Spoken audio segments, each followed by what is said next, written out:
এ যেন হ্যামিলিয়নের বাঁশিওয়ালা। হাতে বাঁশি না থাকলেও মুখ দিয়ে আয় বলে ডাকতেই ছুটে আসছে শত শত হনুমান।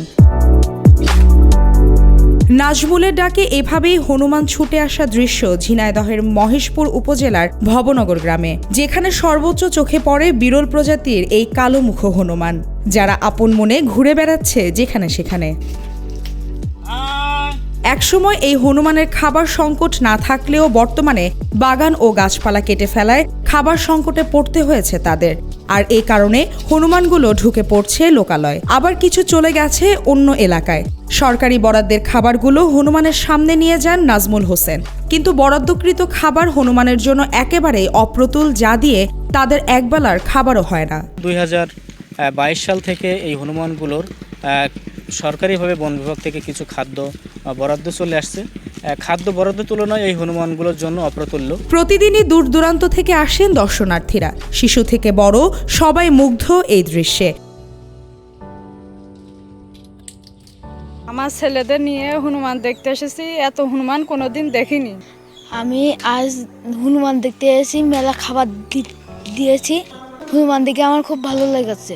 তবে ক্ষুধার যন্ত্রণায় হনুমান কখনো কখনো আক্রমণাত্মকও হয়ে ওঠে বলে অভিযোগ এলাকাবাসীর। না থাকার কারণে অনেকে ক্ষতি করে, সিম, কলা, বেগুন, এই যে অনেকেই আম, সবই ক্ষতি করে। হনুমান আমাদের এই ভবনগর আমার জন্মের আগে থেকেই দেখছি, জন্মের পর থেকেই দেখছি যে এই গ্রামে ওরা থাকে। ওরা যখন খাবার দাবার না পায় তখন আমাদের বাড়িঘর বা আবাদঘাট খুব ক্ষয়ক্ষতি করে মাঠে ঘাটে।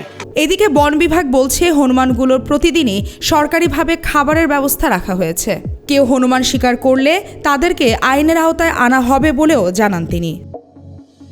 প্রতিদিন 15 কেজি রুটি, 2 কেজি করে কলা, 2 কেজি বাদাম এবং 2 কেজি ফ্রুটস দিয়ে প্রতিদিনের খাদ্য খাওয়ানো হয়, যার ফলে হনুমানগুলি অত্র এলাকার কৃষি ফসলের তেমন কোনো ক্ষতি সাধন করে না। তবে এলাকায় অনেক মানুষের অভিযোগ আছে যে এগুলো তাদেরকে ক্ষতি করে এবং এখান থেকে এদেরকে বিতাড়িত করা যায় কিনা। প্রকৃতির প্রাণী, এখানে বিতাড়িত করার কোনো সুযোগ নাই।